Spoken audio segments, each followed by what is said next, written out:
अस्सलाम वालेकुम। उम्मीद है आप लोग जहाँ भी होंगे खैरियत से होंगे। आप मेरा यूट्यूब चैनल देख रहे हो, मेरा नाम है अब्दुल रहमान। नाज़रीन, कुछ ईरान के हवाले से लेटेस्ट अपडेट्स आई हैं और इसराइल के हवाले से कुछ लेटेस्ट अपडेट्स हैं। आपको पता है कि ईरान में इस टाइम जो अभी सदारती इलेक्शन हुए हैं, सदर रईस इब्राहिम रईसी साहब सेलेक्ट हो गए हैं और उधर से इसराइल की भी नई काबीना आ गई है और उनके भी जो है वज़ीर आज़म वो नफ्ताली बेनेट हैं। तो उसके हवाले से कुछ लेटेस्ट अपडेट्स हैं और जब जिस दिन से ये दोनों काबीनाएं चेंज हुई हैं, दोनों मुल्कों में हुक्मरान चेंज हुए हैं, तो आप देखें कि आप देख रहे होंगे कि माहौल बहुत ज़्यादा गर्म हुआ है खबरों को लेकर। और ईरान भी कोई वो टाइम नहीं जो इब्राहिम रईसी ने भी जो अपनी फर्स्ट प्रेस कॉन्फ्रेंस की थी उसमें उन्होंने इसराइल को बड़े आड़े हाथों लिया था। और जब नफ्ताली बेनेट ने अपनी फर्स्ट काबीना मीटिंग की थी तो उसमें उन्होंने जो सारा उनके इजलास का जो मेन एजेंडा था वो सिर्फ ईरान से लेकर था।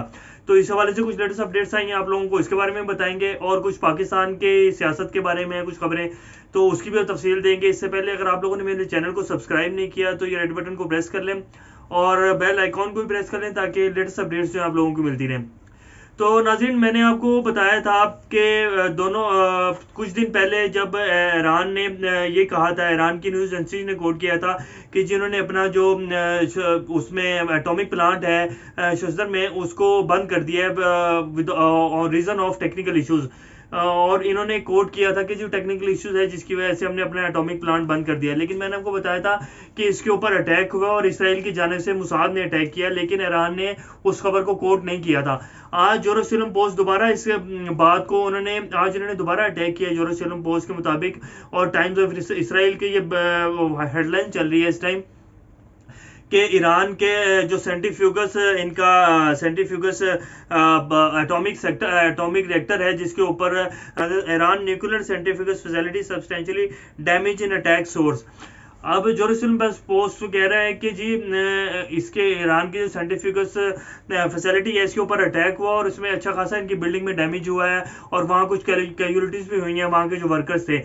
लेकिन ईरान कह रहा है कि नहीं जी, इसका कोई भी अटैक तो हुआ है। ईरान ये कह रहा है कि अटैक हुआ है लेकिन इससे ना तो कोई डैमेज हुआ है, ना कुछ कैजुअलिटीज हुई हैं और ना ही लोगों की डेथ्स हुई हैं।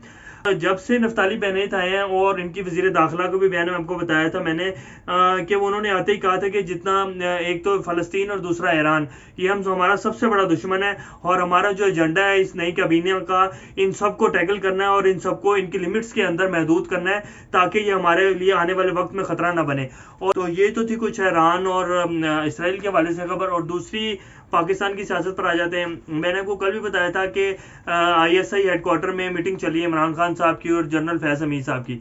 तो उस मीटिंग की अभी कुछ लेटेस्ट अपडेट आई हैं जिसमें उन्होंने बताया है कि इमरान खान साहब की सिक्योरिटी को बहुत ज़्यादा सख्त कर दिया गया है क्योंकि इनको कुछ ऐसे वो मिले हैं ISI को, हमारी ISI को कुछ ऐसे इतलात मिली हैं कि जी इमरान खान साहब को शदीद खतरा है। और ये खतरा किसकी तरफ से हो सकता है आपको पता ही है कि अमेरिका को हमने अड्डे नहीं दिए और जिसकी वजह से, और ये आपने कल जो बॉम्ब हमला हुआ है लाहौर में इसकी भी आप देख लें। और ये जो इसकी ये जो कल अटैक हुआ है लाहौर में इसकी भी जो रीज़न बताई जा रही है कि इससे जिस जगह पर ये अटैक हुआ है इससे कुछ गज की दूरी पर हाफिज़ सईद साहब का फैमिली है जो रहती है और हाफिज़ सईद साहब का घर है। बाकायदा वहाँ मोबाइल पुलिस भी खड़ी हुई थी और बाकायदा चौकी बनी हुई है जहाँ से कुछ फासले के ऊपर ये हमला हुआ है और जिसकी वजह से आपने देखा होगा कि पुलिस एहलकार भी जख्मी हुआ है और उनकी डेथ्स भी हुई हैं।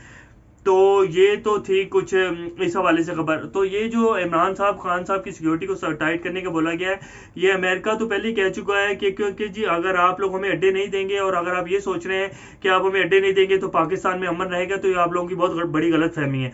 तो ये उसी की कुछ झलकियाँ हैं जो अमेरिका हमें दिखा रहा है कि जी ये ऐसा भी हो सकता है, अगर अड्डे नहीं भी देंगे तो फिर भी ऐसा हो सकता है। तो जिसकी वजह से कल ISI हेडक्वार्टर में मीटिंग भी थी और इमरान खान साहब को और भी बहुत ज़्यादा तफसीलात दी गई हैं ये जो जितने हमले हुए हैं। और आपको मैं एक और बात बताता चलूँ इसके साथ कि CTT पुलिस जो है और वो पिछले तकरीबन 20 से 25 दिन हो गए रेगुलर कार्रवाइयाँ चल रही हैं जिसमें बहुत सारे मशकूक लोगों को गिरफ्तार भी किया गया है। तो हमारी एजेंसियों के पास ये रिपोर्ट्स पहले थी कि कुछ ना कुछ लाहौर में या इधर उधर किसी बड़े शहर में कोई हमला होने वाला है और वो आपने कल देख लिया।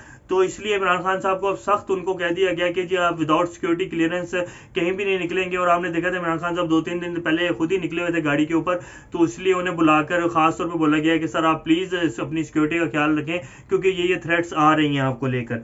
तो ये तो थी कुछ इमरान खान साहब के हवाले से। अल्लाह जैसी कोई नेक्स्ट खबरें आएंगी या लेटेस्ट अपडेट्स आएंगी ऑल ओवर द वर्ल्ड तो आप लोगों को ज़रूर बताएंगे। जब तक अपना भी ख्याल रखिएगा और इस चैनल का भी। Till then take care. अल्लाह।